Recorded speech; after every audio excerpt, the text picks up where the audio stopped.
Welcome to our kitchen. Today, we're diving into the world of tropical goodness. We'll show you how to make a vibrant and delicious smoothie bowl using tropical fruits. Perfect for breakfast, a snack, or even dessert. This recipe is easy, healthy, and absolutely Instagram worthy.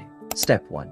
Gather your ingredients. First, let's gather our tropical fruits. You'll need a ripe mango, a banana, some pineapple chunks, and a handful of papaya. For the base, grab some frozen berries, yogurt, and a splash of coconut water or milk. Don't forget your favorite toppings: granola, chia seeds, shredded coconut, and fresh fruit slices. Step 2.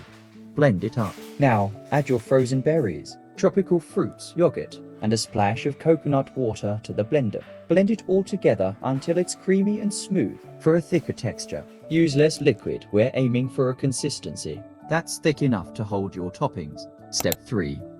Assemble your bowl. Time to assemble. Pour your smoothie base into a bowl and smooth it out with a spoon. This is where the fun begins: customizing your toppings. Step 4. Add the toppings. Top it off with granola for crunch, chia seeds for a nutrient boost, shredded coconut for extra tropical vibes, and fresh fruit slices for color and flavor. Be creative and make it your own masterpiece. And there you have it, a tropical smoothie bowl that's not just a treat for your taste buds, but also a feast for your eyes. Healthy, refreshing, and so easy to make. Perfect for those hot summer days or whenever you need a tropical escape. If you love this recipe, don't forget to give this video a thumbs up, share it with your friends, and subscribe to our channel for more delicious ideas. Let us know in the comments what toppings you'd use on your smoothie bowl. See you next time.